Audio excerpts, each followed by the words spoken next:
Pidas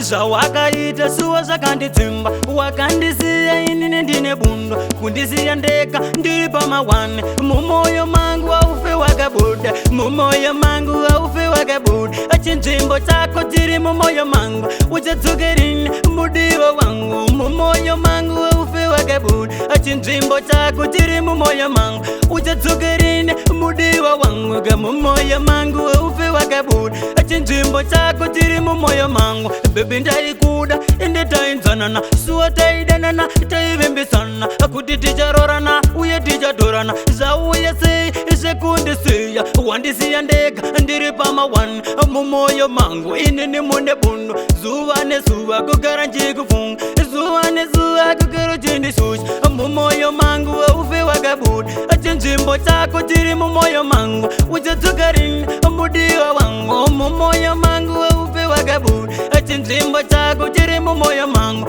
uchadzokerini kamudiwa wangu mumoyo mangu aufe wakabuda chinzvimbo chako chiri mumoyo mangu Baby taidanana suwa tainzwanana taivimbisana kuti ticharorana kozauya sei sekuparadzana taiudzana kuti ticharerana wandisiya ndega inini ndichichema zuva nezuva misodzi pamatama ende zvinondishusha zvinondishungurudza zvinondinetsa zvinondibaya moyo mumoyo mangu aufe wakabuda chinzvimbo chako chiri mumoyo mangu uchadzokarini mudiwa wangu kamumoyo mangu aufe wakabuda chinzvimbo chako chiri mumoyo mangu uchadzokarini mudiwa wangu kamumoyo mangu aufe wakabuda chinzvimbo chako chiri mumoyo mangu Baby ndaikuda zawaiziva Baby taidanana suwa tainzwanana taivimbisana kuti ticharorana kozauya sei sekuparadzana wandisiya ndega nemisodzi pamatama zuva nezuva kugara chindishusha zvinondidzimba zvinondibaya moyo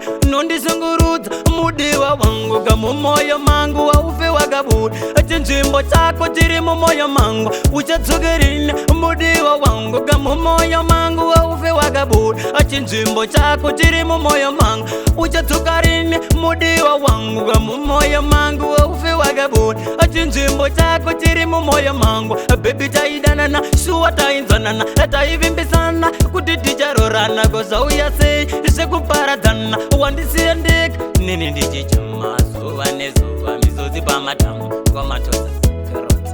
chiyarakai anevasarendi atisare kumashure kumberi tayenda wagwana ndikamashoni